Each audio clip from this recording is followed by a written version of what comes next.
Well, hundreds of Russians have been arrested over the weekend, that's according to human rights groups, as they mourn the death of opposition leader Alexey Navalny. Speaking on CBS's Face the Nation yesterday, Senator Lindsey Graham called on the U.S. lawmakers to designate Russia a state sponsor of terrorism. Navalny was one of the bravest people I've ever met. When he went back to Russia, he had to know he was going to be killed by Putin, and he was murdered by Putin. So why don't we do this? I just got off the phone with 2 Democratic senators. Let's make Russia a state sponsor of terrorism under U.S. law.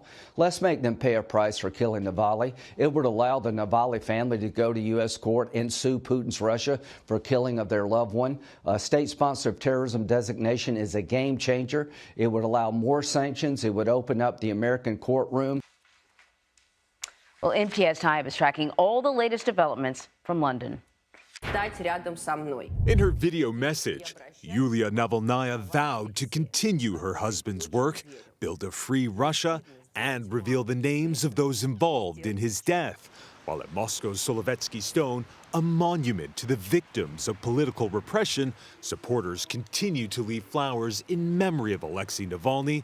But in Vladimir Putin's Russia, political repression is everywhere. Across the country, tributes to the late opposition leader have been swept away. And hundreds have been arrested for daring to honor Navalny so publicly, says Russia analyst Jeff Hahn. What do you think it says about this moment in Russia? I think it illustrates a deep mourning among the people who were supporters of Navalny, which was a large section of Russians, many of whom believe they've now lost hope. The last time Alexey Navalny was seen alive was just a day before his death was announced, looking gaunt but seemingly in good spirits at the Siberian polar wolf penal colony where he was being held.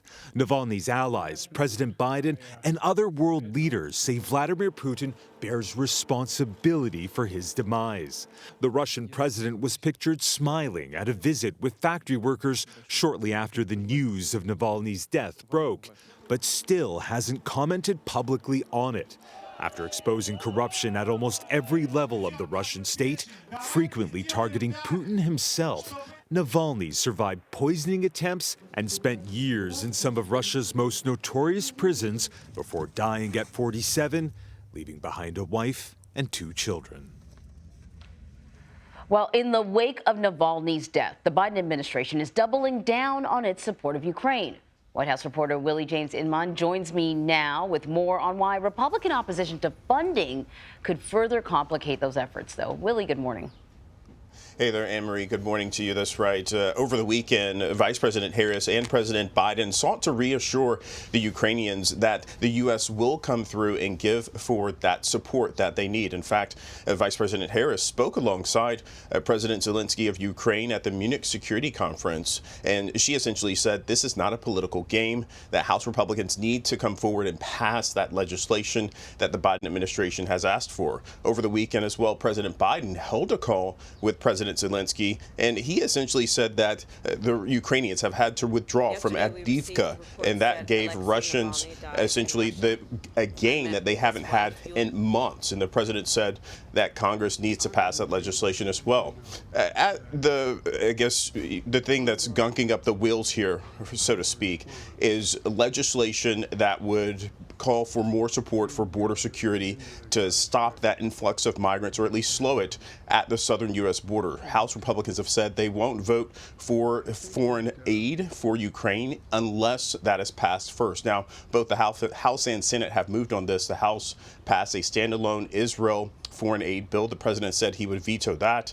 The Senate passed a bill that would support Ukraine and Israel, and the House so far hasn't taken up that. So that's where we are right now. Congress is out of session, and we'll just have to wait and see what happens in the weeks to come with that key support that Ukraine needs.